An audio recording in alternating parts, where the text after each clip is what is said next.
Hey guys, welcome back to my channel. If you're new here, welcome. This is Boss Vision, where I share with you all everything you need to know about making candles.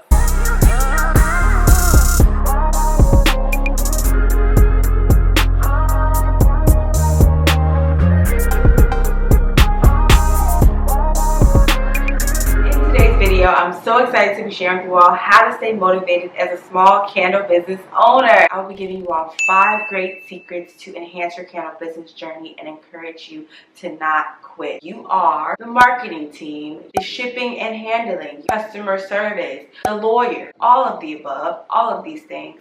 And it's really hard to stay motivated. Oh, and you are the #1 investor. How could I forget that? Just because you have all these hats to wear, you do not have to throw on the towel once things get tough. So definitely stay tuned for the video, and if you do like videos like this, please make sure you give it a thumbs up and definitely subscribe so you don't miss out on anything else that I post.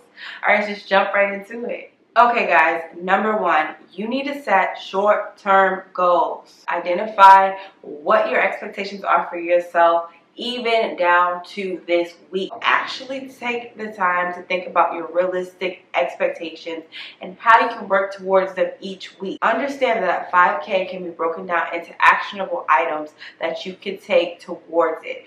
For example, if you want that 5K per month, identify what types of candles sell the most for you. Identify the market that you can thrive in. A great example of this is how Kylie Jenner became a billionaire. A lot of people were having lip liners and lipsticks that did not match. Once she identified that problem that she could solve, it was gold, okay? So with us, identifying problems that we could solve as candle makers will be amazing. Great example for me is that I know people love indulgent scents such as sweets and cakes and things of that nature. And with Yankee Candle, Bath and Body Works, or even, when you go to maybe Walmart and get a candle, you'll get this yummy looking vanilla candle and it has no hot throw. So I identified and I took the initiative on myself to figure out a recipe to have a vanilla candle that does have a strong hot throw and it can fill an entire room, even in my little 3-ounce tins.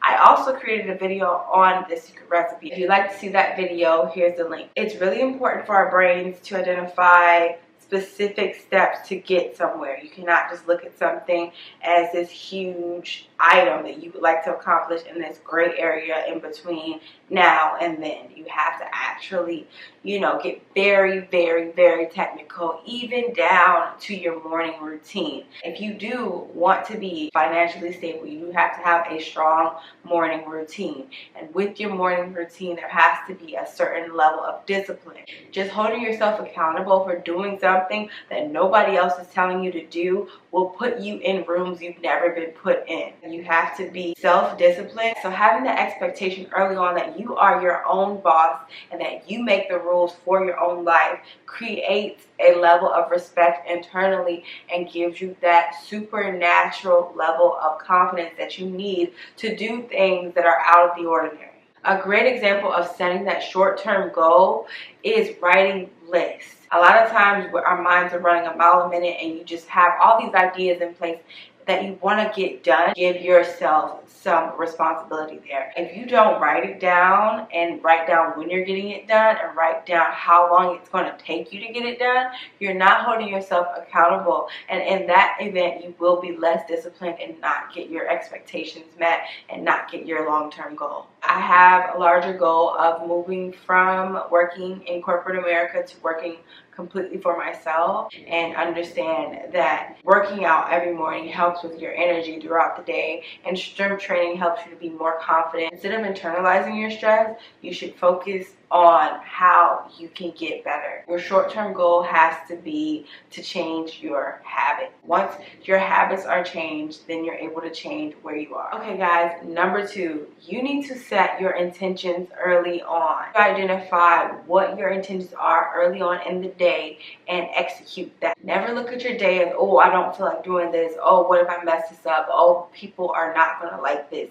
Always start your day with the fact that you design something that you feel passionate about and that people are going to receive it well. Once you have your intentions in place, you operate accordingly. When people see that you are acting on everything that you intended, they do resonate better with it. and you are able to build more of an audience and get more of a connection with your viewers and turn them into customers.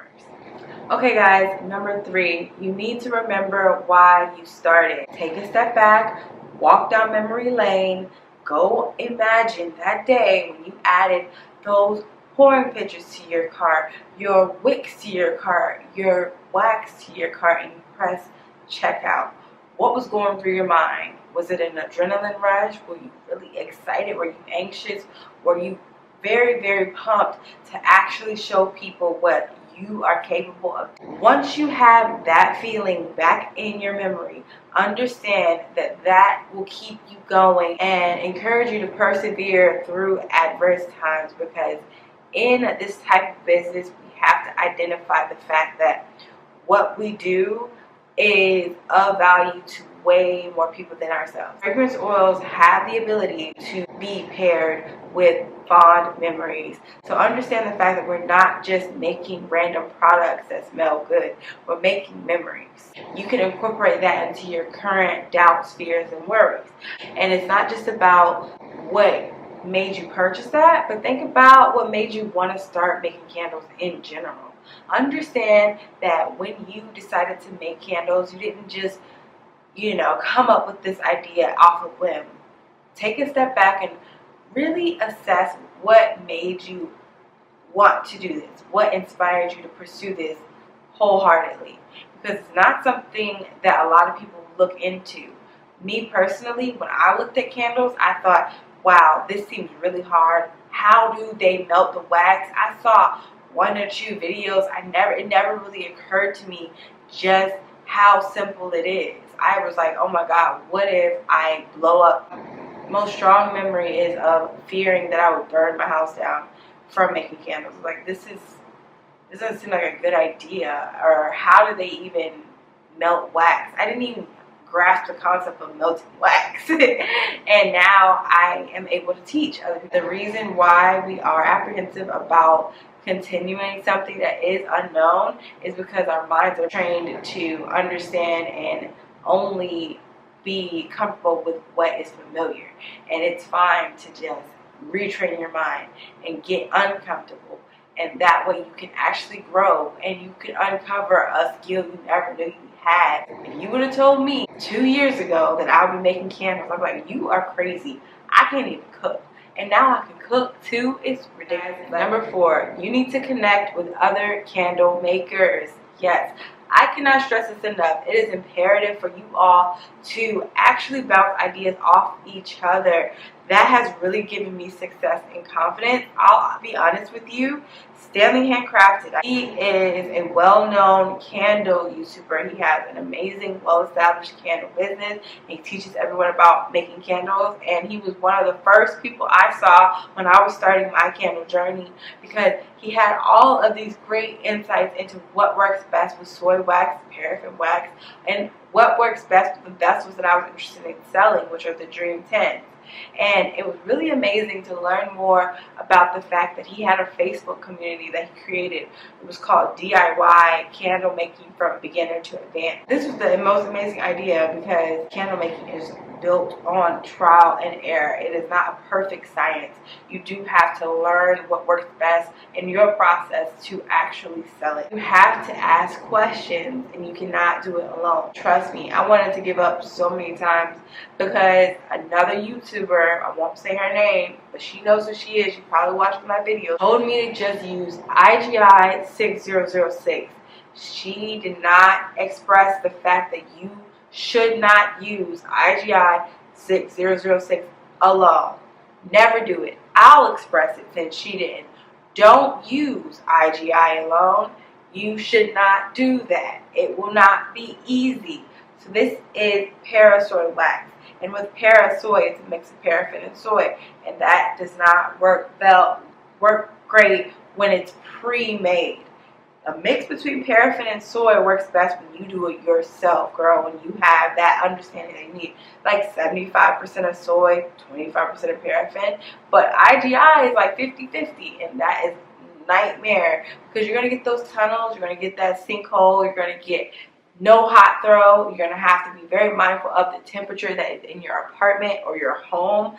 Be mindful of the temperature that you melt the wax to, and then you have to sit there and wait and watch it before you add the fragrance oil, because it has to be down low, low, low. And then you might even need to grab some tinfoil, girl. It's crazy. I didn't know that. And with Stanley Handcrafted's Facebook community, I asked, and not only did people respond immediately, they offered pictures, suggestions, they gave you video, feedback, all of this amazing insight into what works best. Some of y'all, or most of y'all, are from that Facebook group because y'all came to my channel for answers after I finally mastered it. Well, not mastered it, but got better at it and to a level that I could teach others. And it's been very interesting to me to understand the fact that IGI 6006, you can get a hot throw from it. You just have to do trial and error and ask questions and listen to other people and switch up your approach. I mean, it's really similar to working out. When you look at it from an idea of, okay, I'm doing all these workouts, why am I not losing weight? Don't think of it that way. Take a step back and understand that it's a science that you have to actually switch up your approach to see results, because not every person's body is going to respond the same. Just like not everybody's candle recipe is going to be the right one for you. It really just depends on the circumstances. Okay guys, number 5, you need to keep track of what you have done right. It is imperative for you to identify what your small successes are, how far you've come. For me personally, I've been able to record my entire journey. You guys saw me start off with some skewers and clothespins, doing everything wrong with regard to temperature and everything, and finally conquering that. I can name at least 20 situations where I just step back and like, wow, that's so much easier. Take a good moment to reflect on what you've done right. I would say write even a list, a list of all the great things you've done with regard to your candles to keep you motivated. That has helped me significantly.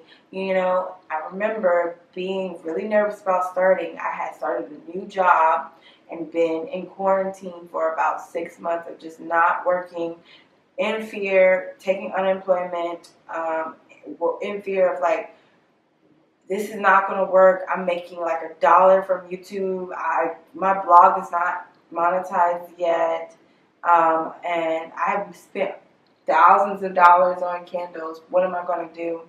And then I took a step back and reflected on all the things I figured out, which came from, my candle labels, my recipes, everything in terms of marketing, commercials, Canva.com, everything I learned, and I understood that you've come too far to not see it through. Most successful people fail, and they fail often. And the thing that keeps them going and actually pushes them towards success is that moment, right when you're frustrated, right when you're pissed off, looking at a scenario like, this is not going to work, whoops, I'm thinking, and you keep going and you do it 10 more times.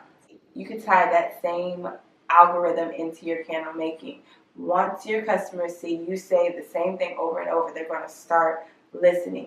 So I would highly suggest you just take a step back and reflect on what you've done right and be proud of it. Be proud of yourself for starting, because you wouldn't be here watching this video if you didn't understand the fact that you have to do some research and understand what you could do to improve and what you could do to motivate yourself.